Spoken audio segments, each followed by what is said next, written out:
दोस्तों, आखिर क्या हुआ जब अचानक प्रकट हुई अयोध्या में माता सीता। और माता सीता को कौन नहीं जानता, यह वही माता सीता हैं जिन्होंने अपने पति के लिए 14 वर्ष वनवास में गुजारे थे, जबकि वनवास तो सिर्फ राम को मिला था। धन्य थी वो माता सीता जो इतनी स्वाभिमानी स्त्री थी, जिन्होंने अपने पति का साथ नहीं छोड़ा तो भला आज कैसे छोड़ सकती है।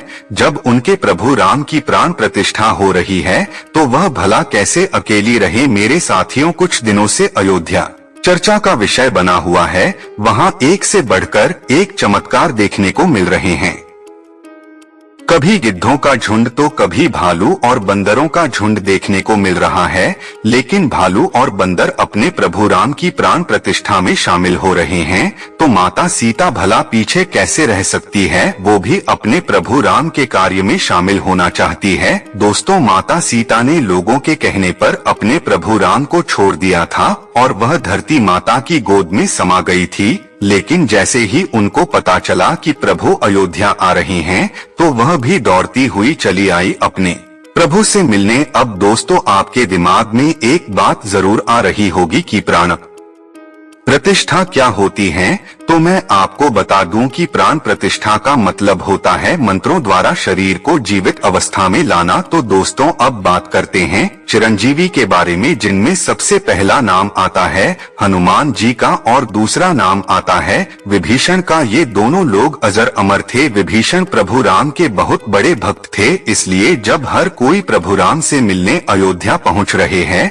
तो भला वह पीछे क्यों रह जाते। यह घटना अयोध्या नगरी की है, जो हाल फिलहाल में ही हुई है। पिछले कुछ दिनों से हम सभी ये सुनते आ रहे हैं कि जब से राम मंदिर उद्घाटन का कार्य जितना समीप आ रहा है, वैसे वैसे ही बड़ी बड़ी घटनाएं भी सामने आ रही है, जिसमें सर्वप्रथम गिद्धों के झुंड की घटना सामने आई थी, उसके बाद वानरों की और उसके बाद भालू के झुंड की घटना हमारे सामने आई थी। लेकिन अब जो घटना सामने आई है वह बहुत ही अविश्वसनीय है, क्योंकि 8 चिरंजीवी में से एक चिरंजीवी रावण के सगे भाई विभीषण जी भी है और अयोध्या में प्रकट हो चुके हैं। इसके बाद लोगों के मन में शंकाएं पैदा हो रही है कि यह क्या हो रहा है और आखिर यह कैसे हुआ। ये विचार सभी के मन में आ रहे हैं।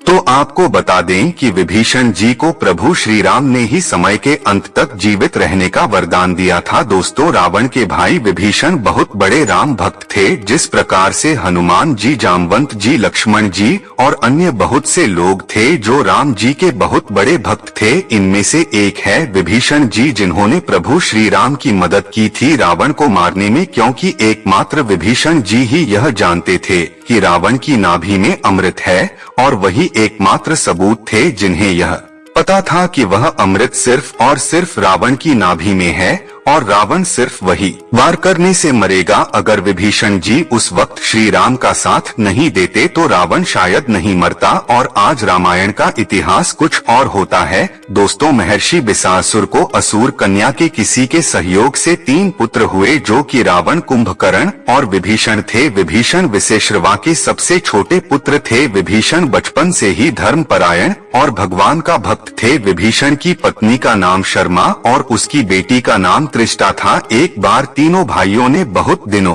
तक कठोर तपस्या करके ब्रह्मा जी को प्रसन्न कर लिया। ब्रह्मा जी ने प्रकट होकर तीनों से वर मांगने के लिए कहा। रावण ने अपने महत्वाकांक्षी स्वभाव के अनुसार ब्रह्मा जी से लोगों के विजयी होने का वरदान मांगा और कुंभकर्ण ने इंद्रासन की जगह गलती से निंद्रा स्थान मांग लिया, इसलिए वह वर्ष में बस एक दिन के लिए ही जगता था। अंत में विभीषण ने उनसे भगवान की अनंत भक्ति की याचना की। तपस्या से लौटने के बाद रावण ने अपने सौतेले भाई कुबेर से सोने की लंका को छीनकर उसे अपनी राजधानी बनाया और ब्रह्मा के वरदान के प्रभाव से त्रिलोक विजयी बना। विभीषण भी रावण के साथ लंका में रहने लगे और रावण ने जब सीता जी का हरण किया तब विभीषण पराई स्त्री के हरण को महापाप बताते हुए सीता जी को श्री राम को लौटा देने की सलाह देकर हमेशा धर्म की शिक्षा देते थे।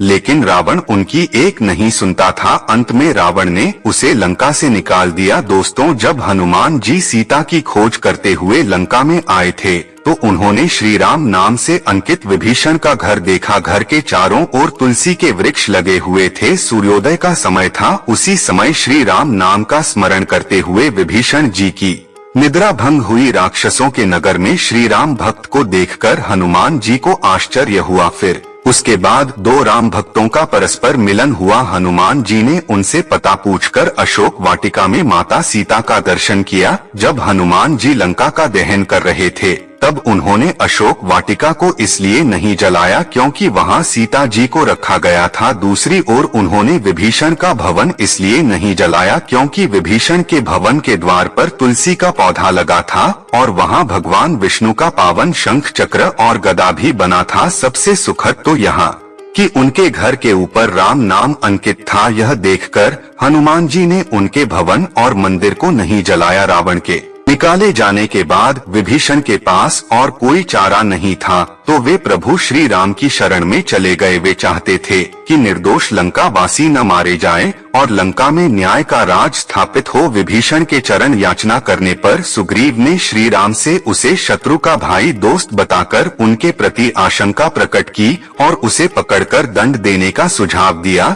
लेकिन हनुमान जी ने उन्हें दुष्ट की बजाय श्रेष्ठ बताकर शरणागति देने की वकालत की। इसी पर श्री राम जी ने विभीषण को शरणागति न देने की सुग्रीव के प्रस्ताव को अनुचित बताया और हनुमान जी से कहा कि आपका विभीषण को शरण देना तो ठीक है किंतु उसे श्रेष्ठ समझना ठीक नहीं है। इस पर श्री हनुमान जी ने कहा कि प्रभु विभीषण को ही देखकर अपना विचार प्रकट कर रहे हैं और मेरी ओर से भी देखिए मैं क्यों और क्या चाहता हूँ। मैं चाहता हूँ कि विभीषण को अवश्य शरण दी जानी चाहिए। दोस्तों, विभीषण का गुप्तचर था जिसका नाम अनंत था। उसने पक्षी का रूप धारण कर लंका जाकर रावण की रक्षा व्यवस्था तथा सैन्य शक्ति का पता लगाया और उसकी सूचना भगवान श्री राम को दी। विभीषण ने नहीं राम को कुंभकर्ण, मेघनाथ और रावण की मृत्यु का रहस्य बताया था। भगवान श्री राम ने विभीषण को लंका नरेश बनाया और अमर होने का वरदान दिया। विभीषण जी अस्त्र चिरंजीवी में एक है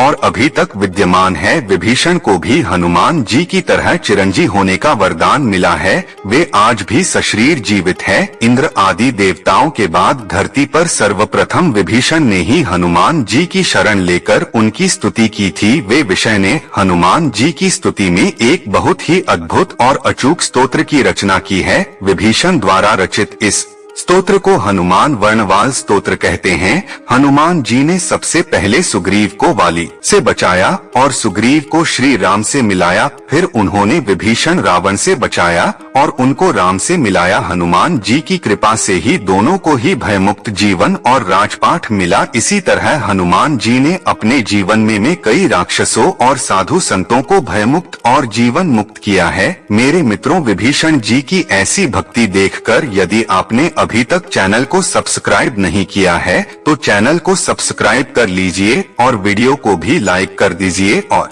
कमेंट्स में जय श्री राम जरूर लिखिएगा। धन्यवाद।